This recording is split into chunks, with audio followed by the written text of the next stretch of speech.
Em nome do Pai, do Filho e do Espírito Santo. Amém. Minha irmã, não sei se para mim é boa madrugada, para você não sei o que é, mas bom dia, boa tarde, boa noite, toda a paz para você, tá bom?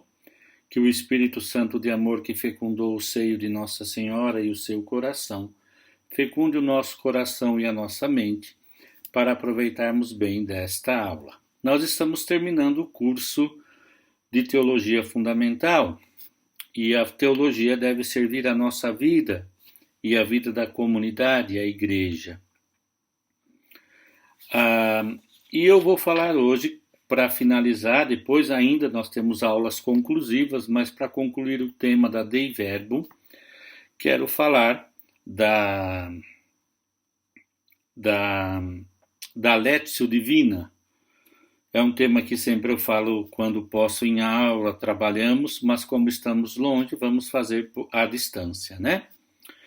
E nesse livro aqui sobre a graça, a vida de santidade, de Pozo, ele diz uma coisa que para mim é a introdução do que quero apresentar para vocês sobre a Lectio Divina. Diz assim: a meta é a mesma para todos, a santidade, mas há muitos caminhos para aí chegar. Cada pessoa, além disso, percorre o seu caminho, deixando a marca do seu caráter, do seu modo de ser irrepetível. O resultado é uma biografia da santidade completamente diferente de outra que tenha recebido incluso a mesma vocação específica e os mesmos meios de santificação. Na sua diversidade, todos os caminhos se ajustam a umas coordenadas, que se podem sintetizar do seguinte modo, de acordo com o Catecismo da Igreja Católica. O ponto de partida do caminho da santidade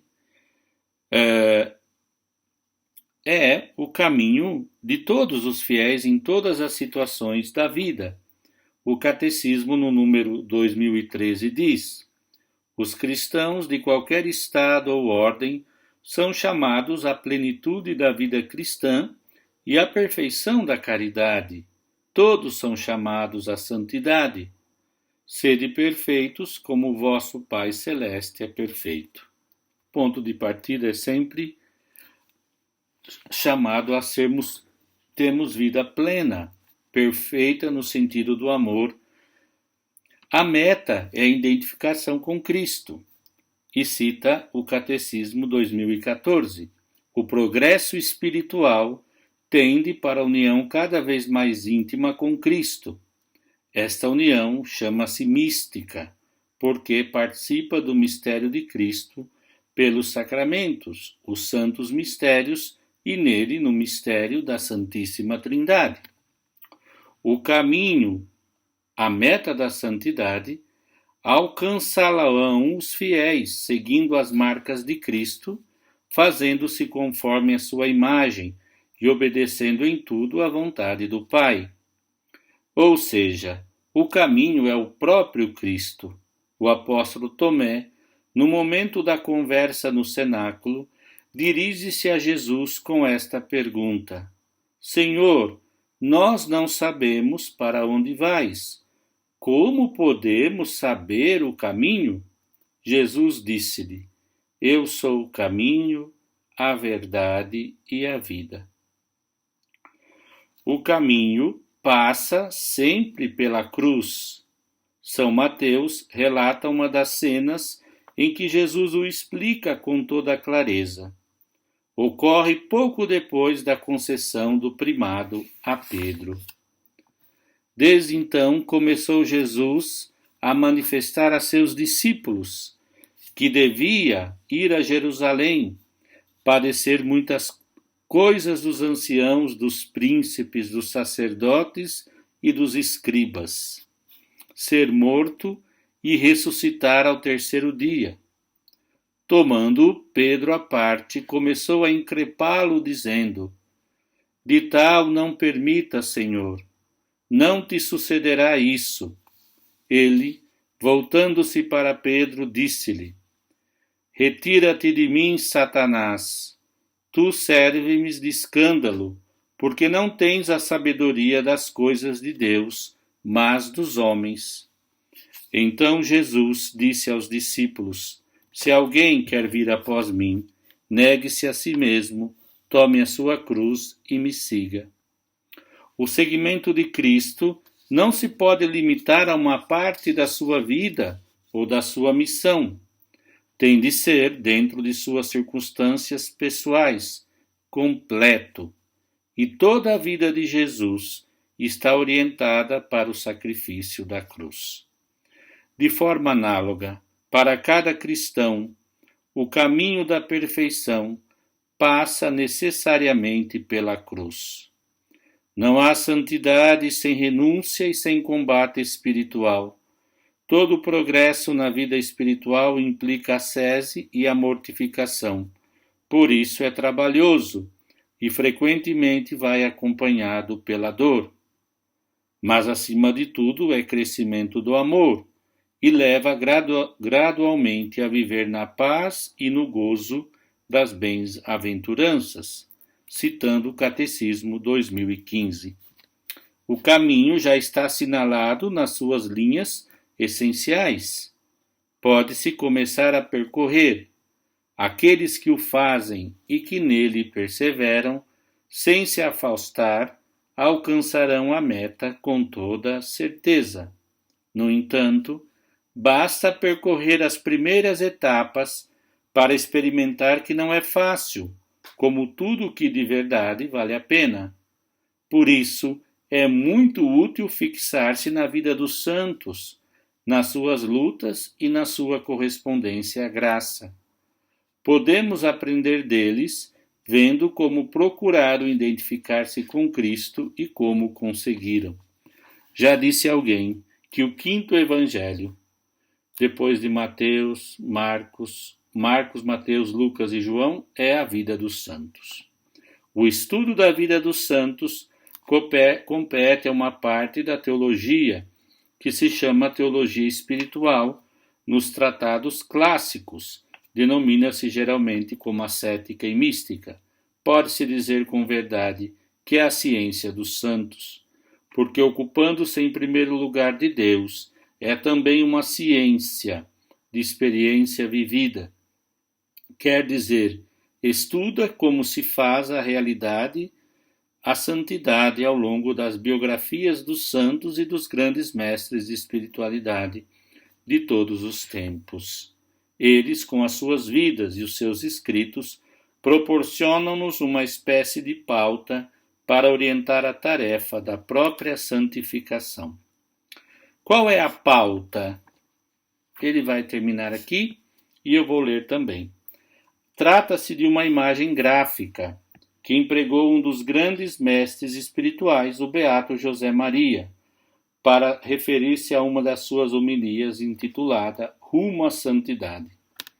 Nesta homilia expôs com profundidade e simultaneamente com simplicidade como Deus chega às almas, que situações interiores se costumam verificar e como é preciso encará-las para corresponder à graça em todas as alturas. A pauta é uma folha de papel com linhas horizontais muito marcadas.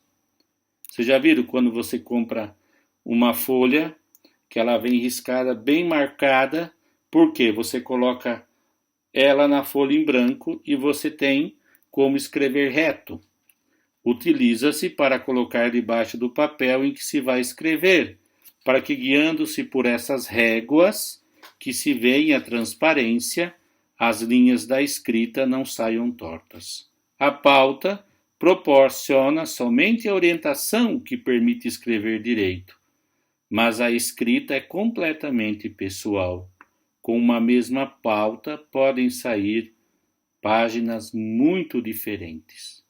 Do mesmo modo, na vida da graça, há uma série de linhas, que são uma espécie de pauta, que marcam por onde se desenvolve a luta pessoal para alcançar a santidade.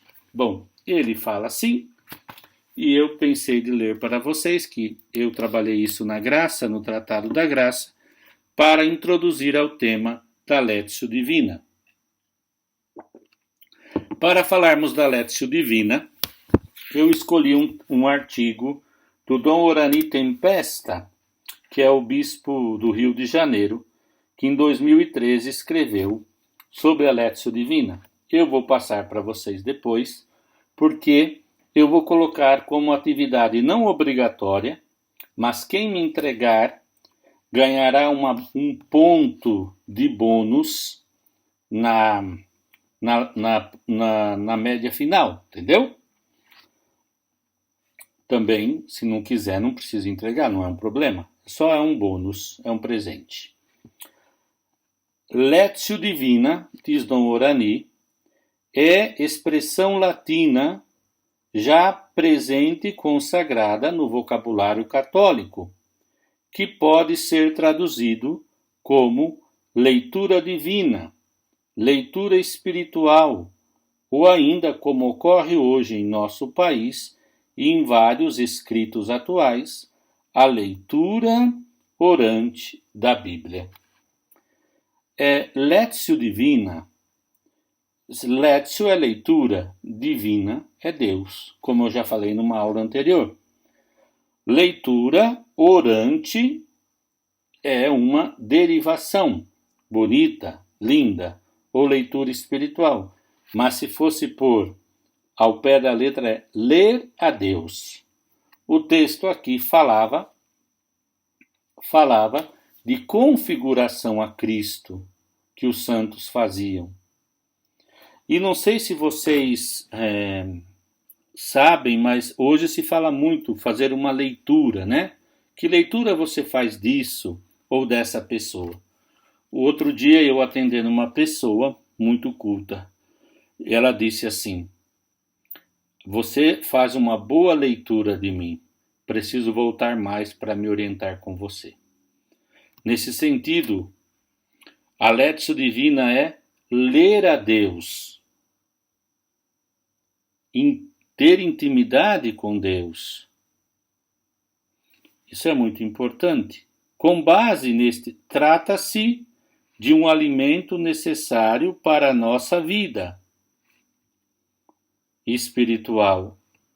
Com base nesse exercício, conscientes do plano de Deus e de sua vontade, podemos produzir os frutos espirituais necessários para a salvação. Olha só, ler a Deus significa ter consciência, discernimento sobre o plano de Deus na sua vida e de sua vontade, para produzir muitos frutos necessários para a salvação. A Lectio Divina é deixar-se envolver pelo plano de salvação de Deus. Seus princípios foram expressos por volta do ano 220 e praticados por monges católicos. Olha, 220, no ano 220, terceiro século, e praticados por monges católicos, especialmente com as regras monásticas dos santos Pacômio, Agostinho, Basílio e Bento. O tempo diário dedicado à Lectio Divina sempre foi grande e no melhor momento do dia. A espiritualidade monástica sempre foi bíblica e litúrgica. Se lembram que eu fiz uma pergunta? A igreja venera as escrituras? E a resposta era do mesmo modo que venera o corpo de Cristo, na Santa Missa e na adoração. Por isso que os monges, a espiritualidade deles foi bíblica e litúrgica. A sistematização nós encontramos nos escritos de Guigo, um monge cartucho, por volta do século XII, onde ele coloca de modo organizado o que é a Lectio Divina. Desculpa, a asma às vezes cansa, mas beleza. A Lectio Divina, tradicionalmente, é uma oração individual, porém pode-se fazê-la em grupo. O importante é rezar com a palavra de Deus lembrando o que dizem os bispos no Concílio Vaticano II, relembrando a mais antiga tradição católica, segundo a qual conhecer a Escritura é conhecer o próprio Cristo. Os monges diziam ser a Lectio Divina, a escada espiritual dos monges, mas também de todo cristão. O Papa Bento XVI fez a seguinte observação num discurso de 2005.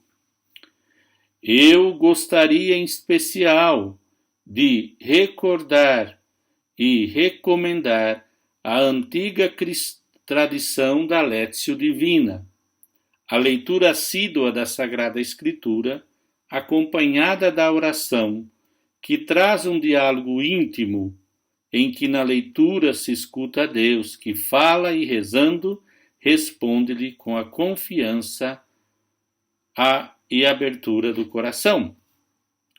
Depois diz, o Concílio Vaticano II, em sua Constituição Dogmática Dei Verbum, ratificou e promoveu, com todo o peso de sua autoridade, um concílio dos bispos com o Papa, a restauração da Lectio Divina, retomando essa antiquíssima tradição da Igreja Católica. O concílio exorta igualmente com ardor e insistência a todos os fiéis cristãos, sobretudo os religiosos, que, pela frequente leitura das Divinas Escrituras, alcancem este bem supremo, o conhecimento. Qual que é o bem supremo? O conhecimento de Jesus Cristo. Portanto, ignorar as Escrituras é ignorar a Cristo. Vocês se lembram também que nas aulas anteriores, estudando a Dei Verbum, nós vimos isso, né? E vocês não se esqueçam de que eu tinha pedido, se possível, para fazer um fichamento. Lembra? Muito bem. Então aqui eu vou ler. Vou ler aqui ao número 25 de novo. Olha o que diz o concílio que nós já estudamos. Eis porque é necessário que todos os clérigos, sobretudo os sacerdotes de Cristo e outros que, como diáconos ou os catequistas, legitimamente se consagram ao mistério da palavra, se apeguem às Escrituras por meio de assídua leitura sacra e diligente estudo, para que não venha a ser vão pregador da palavra de Deus externamente quem não escuta interiormente. Quando especialmente a Sagrada Escritura tem que comunicar aos fiéis a eles confiados as vastíssimas riquezas da palavra divina. Exorta igualmente o Santo Sínodo a todos os fiéis cristãos, principalmente aos religiosos, com veemência e de modo peculiar, aqui pela frequente leitura das Divinas Escrituras, aprendam a iminente ciência de Cristo. Porquanto ignorar as Escrituras é ignorar a Cristo. Achegue-se, pois, de boa mente ao próprio texto sagrado, quer pela Sagrada Escritura, repleta da palavra de Deus, quer pela piedosa leitura, que por cursos apropriados, outros meios que com aprovação e empenho, meios que dos pastores da Igreja hoje em dia louvavelmente se difundem por toda a parte.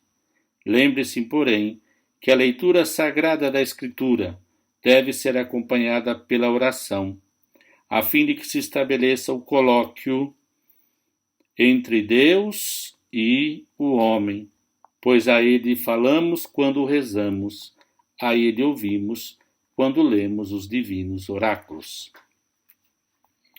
Aí vai. Cabe aos sagrados pastores, depositários da doutrina apostólica, educar oportunamente os fiéis que lhe foram confiados para o correto uso dos livros sagrados, sobretudo do Novo Testamento e de modo particular dos Evangelhos, por meio de versões de textos sagrados que sejam acompanhadas das explicações necessárias e realmente suficientes, a fim de que os filhos da Igreja, segura e utilmente, se familiarizem com as Sagradas Escrituras e de seu espírito fiquem imbuídos. Além disso, façam-se edições da Sagrada Escritura munidas de anotações apropriadas para uso também dos não cristãos, etc. e tal. Bom, tá aqui, só para recordar que é sempre bom. Depois diz, antes de falar da... Não, eu vou ler mais esse artigo.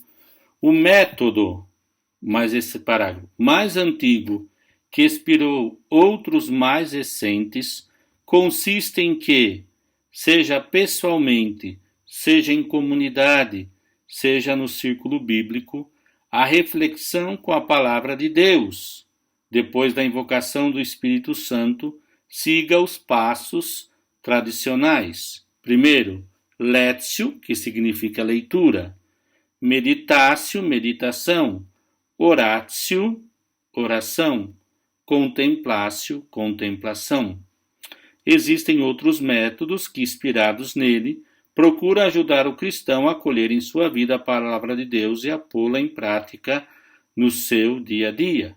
Chegou o momento de passarmos a propor em nossos grupos de reflexão, círculos bíblicos e outros grupos, e também na aula de teologia, onde muitas vezes a gente fala do mistério e não saboreia a fonte do mistério, que é a palavra, dentro da tradição que nós estudamos, como fonte de reflexão e inspiração para iluminar a nossa realidade concreta. Pois bem, voltando esse livrinho aqui, que depois eu vou ver se consigo as páginas que eu ler mandar para vocês. Eu estou aqui confinado, mas vou tentar conseguir digitalizar para vocês. E aqui o Senhor, aqui o autor, fala do caminho da oração, que é aquilo que nós estamos falando. Eu quero sustentar bem essa aula, porque no final do curso vamos viver a vida. Antes de sermos profissionais da teologia, somos cristãos. E a nossa função, se for trabalho, é uma função de servir a igreja. Mas temos que antes sermos transformados pelo Senhor cada vez mais. O caminho da oração, diz Pozo. Se a procura da santidade supõe um crescimento progressivo no amor a Deus, necessariamente, que exigirá um trato mútuo, intercâmbio de conhecimento, diálogo, quer dizer, oração. Há um único modo de crescer na familiaridade e na confiança com Deus, a intimidade da oração, falar com Ele, manifestar-lhe de coração a coração o nosso afeto. O caminho que conduz à santidade é o caminho da oração, e a oração deve enraizar-se pouco a pouco na alma, como a pequena semente que se tornará mais tarde árvore frondosa. A oração é o princípio. Ora bem, como se começa a fazer a oração? Como começa a arraigar-se na alma? E ele diz, primeiro, orações vocais. Começamos com orações vocais, que muitos de nós repetimos desde crianças. São frases ardentes e simples dirigidas a Deus e à sua mãe, que é a nossa mãe. Primeiro, uma jaculatória, e depois outra e outra. As orações vocais são os primeiros degraus, pois é nas palavras mentais ou vocais que a nossa oração toma corpo. A oração vocal é um elemento indispensável da vida cristã. Aos discípulos atraídos pela oração silenciosa do seu mestre, este ensina-lhes uma oração vocal, o Pai Nosso. O fato de se começar com orações vocais não faz dela algo de exclusivo para crianças ou principiantes. A oração vocal nunca se abandona. Está muito de acordo com o modo de ser humano, corpo e espírito. Expressar externamente os nossos pensamentos, desejos, súplicas e afetos, isto é, rezar com todo o nosso ser. Agora ele vai explicar o que é meditação, para a gente depois voltar aqui a Lécio, tá bom? Uma mesma oração vocal, ao ser recitada por diferentes pessoas, suscita nelas ressonâncias distintas, afetos e inspirações muito pessoais. É o começo da oração mental ou meditação. A oração mental não é, em meu entender, senão uma relação íntima de amizade em que, muitas vezes, nos entretemos a sós com Deus, que sabemos que Ele nos ama. Ela está citando Santa Teresa no Livro da Vida. É falar com Deus dele e de si mesmo, de alegrias e tristezas, preocupações, ações de graça, petições. Em suma, conhecê-lo e conhecer-se, ganhar intimidade. A meditação faz intervir o pensamento, a vontade, a imaginação, o desejo, os sentimentos e emoções. Esta mobilização é necessária para aprofundar nas convicções de fé, suscitar a conversão do coração e fortalecer a vontade de seguir a Cristo, o que significa que é preciso que todas as potências intervenham em cada momento de oração. Aí vai. Habitualmente a meditação faz-se com a ajuda de algum livro. O principal é a Sagrada Escritura, especialmente os Evangelhos. Também são uma ajuda preciosa os textos litúrgicos, os escritos dos padres e as obras de espiritualidade. A oração mental também se alimenta dos acontecimentos da vida, da história, do grande livro da criação. Ponto C.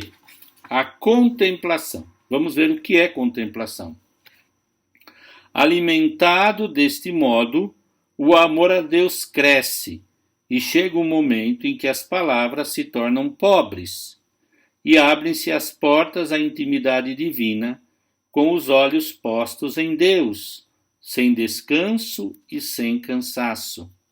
Enquanto realizamos com maior perfeição, dentro dos nossos erros e limitações, as tarefas próprias da nossa condição e do nosso ofício, a alma anseia escapar-se, vai até Deus como ferro atraído pela força do ímã. Se a meditação era algo mais que nos levava ao pensamento, à imaginação, o desejo, os sentimentos, a contemplação, como ele explica aqui, a contemplação é o olhar de fé fixado em Jesus. Eu olho para ele e olha ele para mim, dizia o santo Curadars, o camponês, a um camponês diante do sacrário. São João Maria Vianney, o cura de Ars, ficava impressionado porque um camponês, um homem do campo, rude, conseguia ficar muito tempo lá no Santíssimo quietinho. E um dia perguntou: desculpa, mas para me ajudar, o que você faz aí? Como você fica tanto tempo aí antes de trabalhar? Eu olho para ele e ele olha para mim. Essas três formas de oração não se excluem entre si. As orações vocais proporcionam alimento abundante para a meditação pessoal. Por sua vez, ao meditar, passa-se muitas vezes a contemplação. Contemplar sempre é um dom concedido por Deus. Outras vezes, a contemplação transforma-se em orações vocais e jaculatórias, e vice-versa.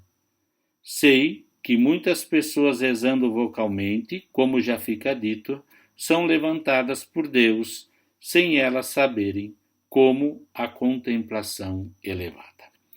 Bom, essa é a explicação geral sobre a necessidade da oração, de encontrar-se com Cristo e como nós somos chamados a isso, e um pouco explicando cada tipo de oração.